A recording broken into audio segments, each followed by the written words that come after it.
don't have to pretend the world isn't changing. We don't have to deny what we are seeing happening around us. We don't even have to deny how we feel about it. However, we also don't have to let fear or those temporary feelings interpret what those changes mean for us.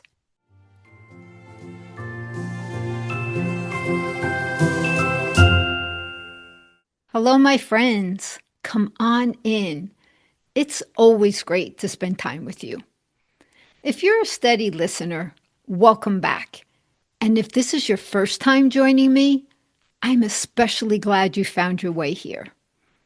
I'm Lucy Ann, and here at Amazing by Design, we intentionally take a pause from the noise and the busyness of our everyday lives, and we come together to have honest conversations about how our faith intersects with our daily lives and what it looks like to live connected with God from the inside out without pressure or performance. So if you can, pull up a chair, grab your coffee or your tea, and let's settle into today's conversation. Recently, I was sitting with my parents. Now, my mom, she's 87, and my dad, he's 90. And we were talking about how much the world has changed over their lifetime. When you have lived that many decades, you've seen a lot of history unfold. They have seen cultural shifts, wars, technological revolutions, entire seasons of life come and go.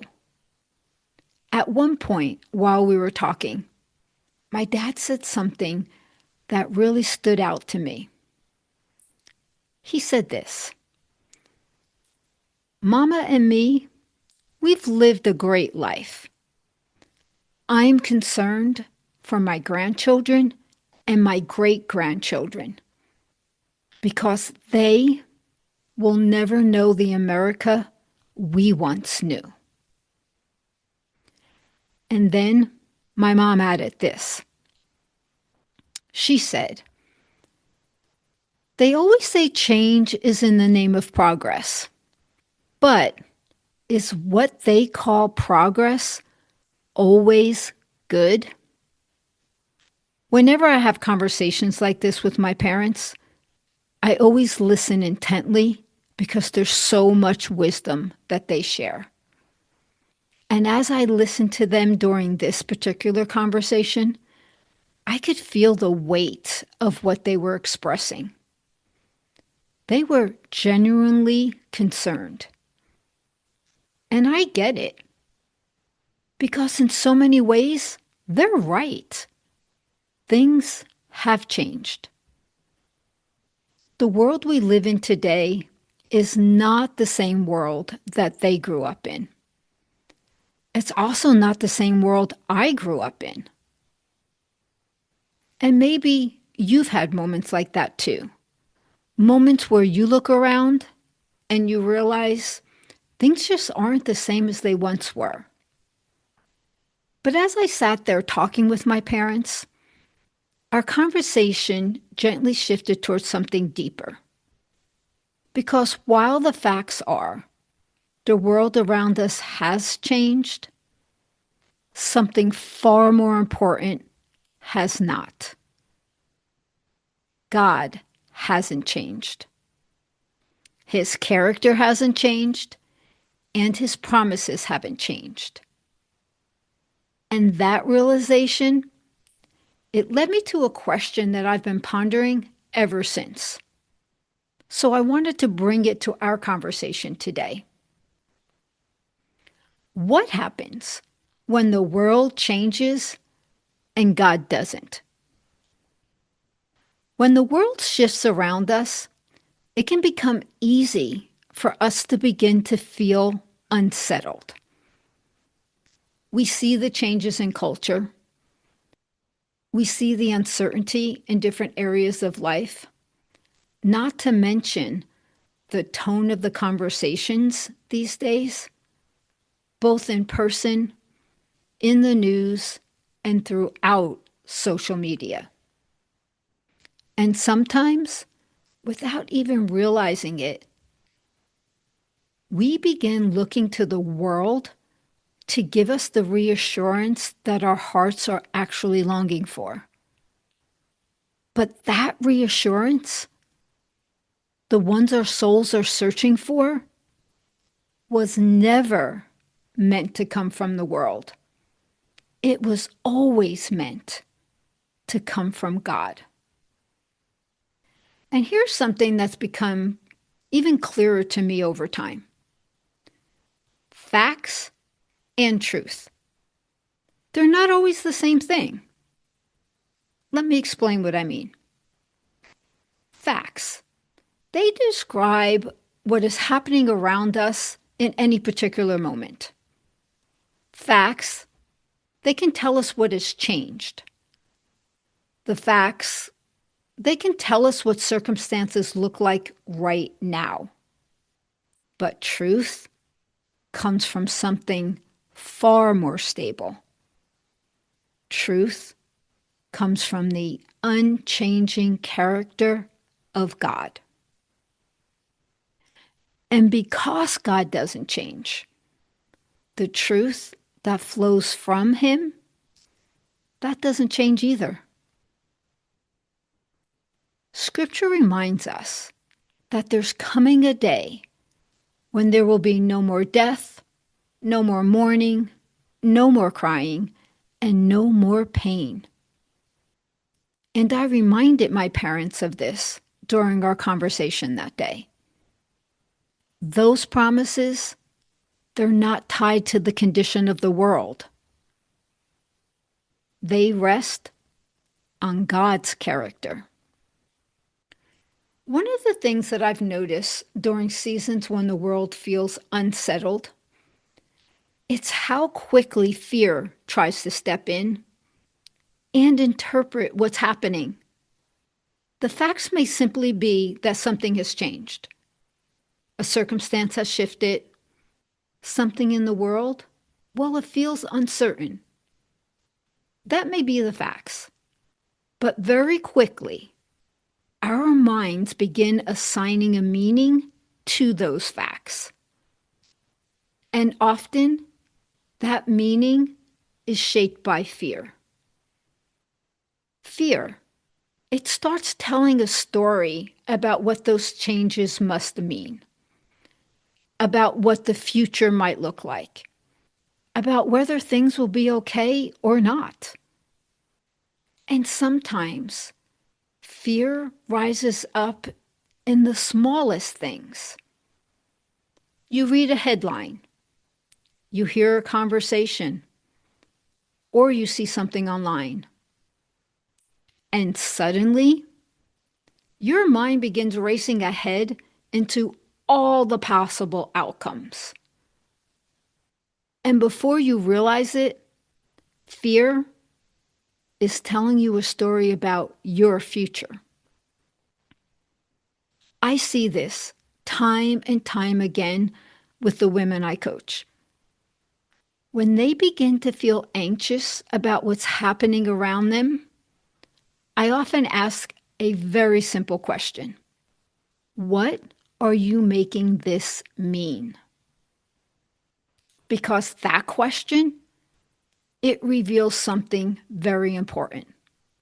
Are we responding to truth, or are we responding to fear? Understand this. Fear loves to interpret shifting circumstances. But fear was never meant to guide our lives. Truth was. And truth, it's rooted in the unchanging character of God. When we remember that, something inside of us begins to settle. We don't have to pretend the world isn't changing. We don't have to deny what we are seeing happening around us. We don't even have to deny how we feel about it. However, we also don't have to let fear or those temporary feelings interpret what those changes mean for us. Instead, we have access to God.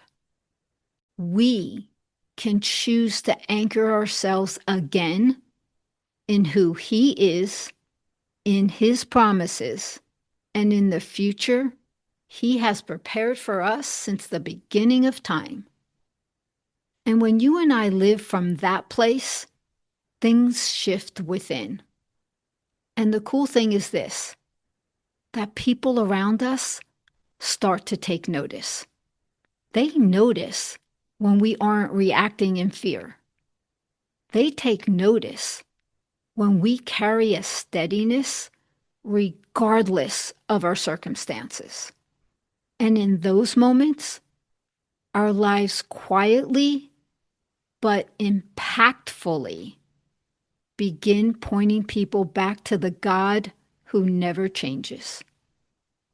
So here's a few questions to reflect on this week.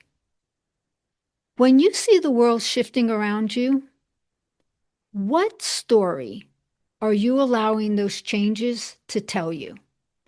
And what are you making that mean? Is fear interpreting the facts?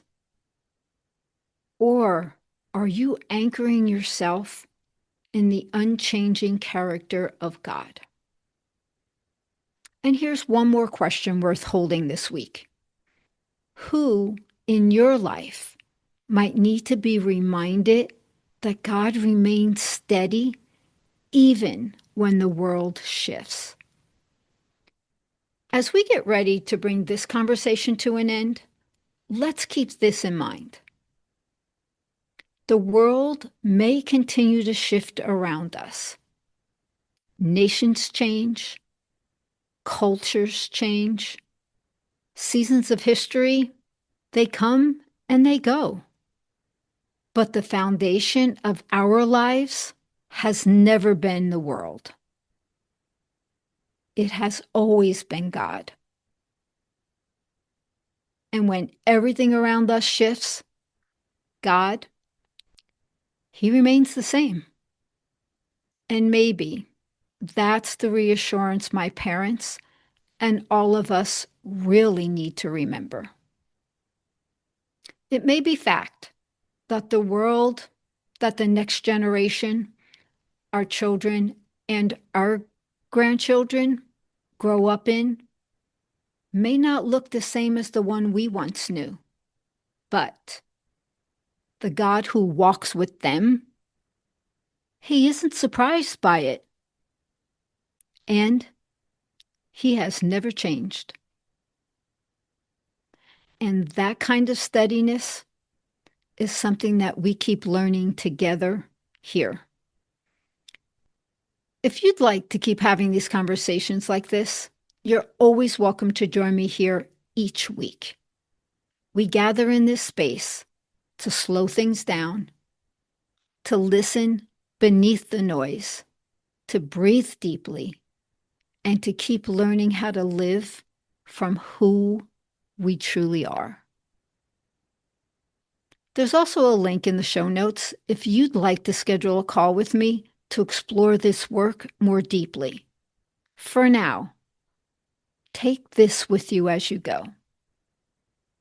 When everything around us shifts, God remains the same. And as always, I'm here to remind you, you are chosen, you are loved, you are amazing by design.